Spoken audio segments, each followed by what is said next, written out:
Solar system. இது வந்து ஹைட்ரஜனும் helium சேர்ந்ததுனால சேர்ந்தது.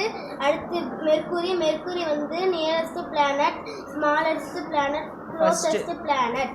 அடுத்து வீனஸ் வந்து சன்னுக்கு ரெண்டாவது பிளானட்டாக இருக்குது. வீனஸ். அடுத்து எர்த் பிளானட். இது வந்து லிவிங் பிளானட்னு சொல்லுவாங்க, ப்ளூ பிளானட்னு சொல்லுவாங்க. அடுத்து வாட்டர் பிளானட்டும் சொல்லுவாங்க. அடுத்து மார்ஸ் வந்து ரெட் பிளானட்டாக இருக்குன்னு தெரியுமா?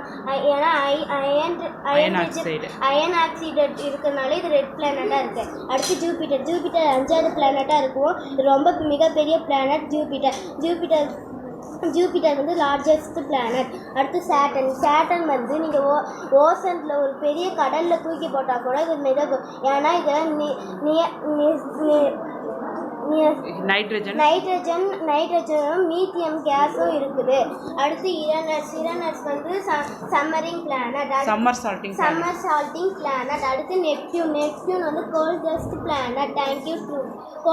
பிளானட். இது வந்து சன்னுக்கு மிக தொலைவில் இருக்கிறதுனால நெப்டியூன். Thank you to all.